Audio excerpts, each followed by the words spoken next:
Labas, sveiki atvykę į ką pasėsi parodą. Einu pasižiūrėti, kas čia gera ir aš šiek tiek per vėlai atvažiavau, bet dar tai yra pirma diena, tai manau tikrai kažką įdomaus pamatysiu. Einam kartu.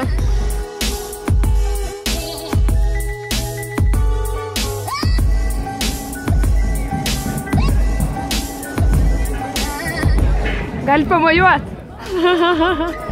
Pasakokit, kaip pirma diena. Super. Pavargom. Aha. Dar tik pirma. O kiek atrodo? Savaitė. Ką gero turit, parodykit.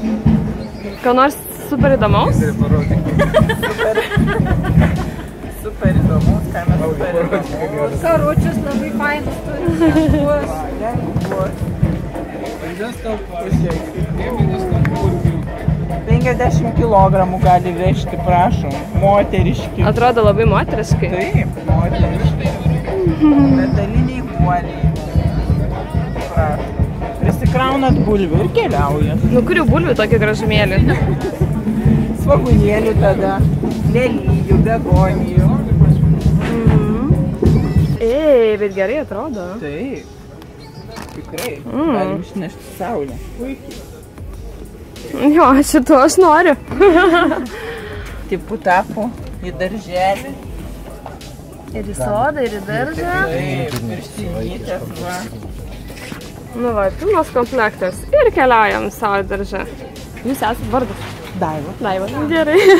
Gerai, Daiva, papasakokit, kokias naujovės, kokias nors ekskliuzyvą kažkokią, tai ką jau turit šiemet, šiam pavasariui? Turime salotas. Salotas, gūžinės salotas, o šitos va labai skanios, traškios, įdomiai spalvinė gama.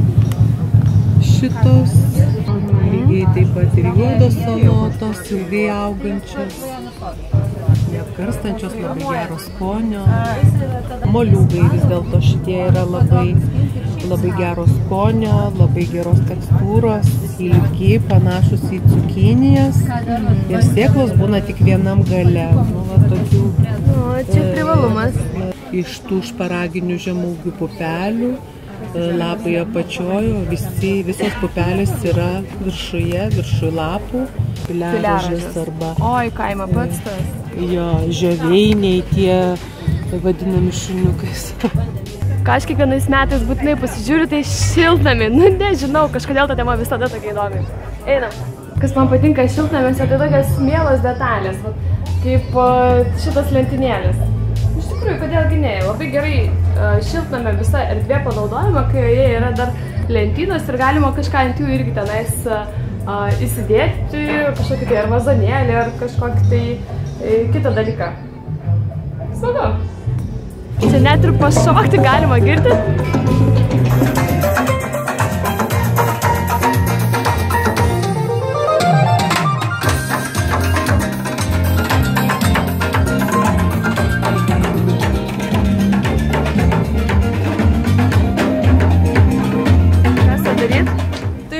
Lapus tiesiog kaip sniegą galima kasti, tai va šitaip lapus ir tada tiesiai ar į komposto dėžę, ar į tą karutį, kur kad nereiktų lakstyti, žinot. Dabar sakykit, svyranti baltažiedė, tai jinai iš esmės ir skani, ar tik tiek, kad svyra ir... Ir skani. Ir skani, ar ne? Taip, ir skani, normali braškė nėra labai per didelė, normali braškė, bet tikrai ir skonis yra geras. Taip pat ir raudonžiedės, kaip tos senesnės veislės buvo dar sudėtinga, tos uogos nelabai, dabar jau tikrai naujesnės išvestos atitinka, kaip ir tikrai skirtumas tik tai yra baltas žiedas arba raudonas. Papasakokit, kokių naujienų turit šiemet? Ką nors tokio labai gero? Šiais metais turim varnauogę iš naujienų. Kas tokia? Varnauogė. Kas jinai tokia? Visiems labai smalsu. Iš kompanijos Viržė Amerikom, Rododendram, kur mėgsta rūgščią dirvą. Va, keičiantis tokią spalvą, labai visiems smagu, kad tokia raudona.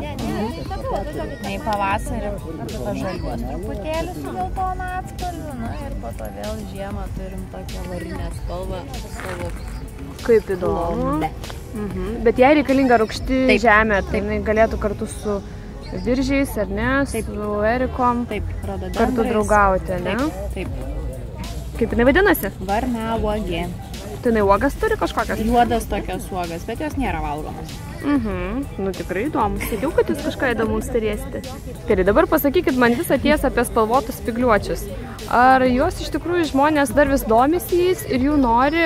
Nori spalvos ir renkasi spalvotą. Ir vienas tik tai dalykas, kad visada reikia, aš bent jau visada pasakau, stengiuosi, kad paklausti, kur planuoja sodinti. Nes bet koks spalvotas augalas, jeigu jis bus pasodintas pavėsyje, jis praras tą spalvą. Na, bus šiek tiek, gal nebus visai žalias, bet spalvos tokios intensyvios kaip ant saulės jisai tiesiog nebeteks. Nebeturės.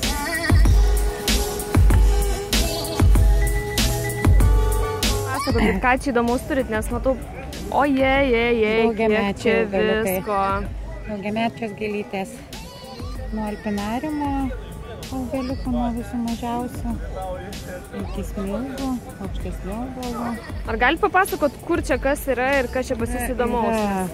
Apelsininė mėta, šokoladinė mėta, ananasinė mėta. O tai čia ir skonis ar jau tik spalva? Ir spalvos, ne, šokoladinės ir lapai tamsus, bet ir arbata labai skani. Aha. Apelsininė vėl kvepia šiek tiek to apelsino. Ir tikrai labai gardi arbata. Ananasinė vėl savo turi kvapą, žemuoginė labai intensyvų kvapą turi. Eukaliptinė jinai gydomoji, nuo gerklės. Turi daugiau gal to eterinio aliejų, ar ne? O dabar sakykit, jos visas turi tą savybę, kad plečiasi gana taip intensyviai, ar ne? Nesvarbu čia kokią pasirinksi. Mėta ir yra mėta. Yra pipiras, netgi lapinis pipiras yra. Dedasi ir į troškinius, ir į salotas, apart to, kad jisai... Jo valgomi yra lapai. Lapai. Pagrindė lapai pipiriuko neaugina. Jisai yra aitrus ir grinai kaip pipiras. Ką galvojat, pavasaris šiandien atėjo?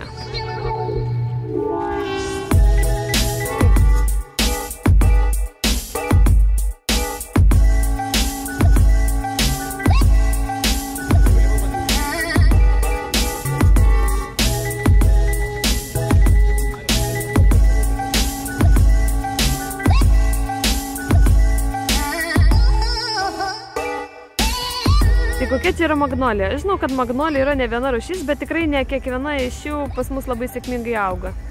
Deja, pas mus visos sėkmingai auga, tik priklausoma, kaip jūs ją pasodinsit, kur pasodinsit ir kaip jūs ją saugosit.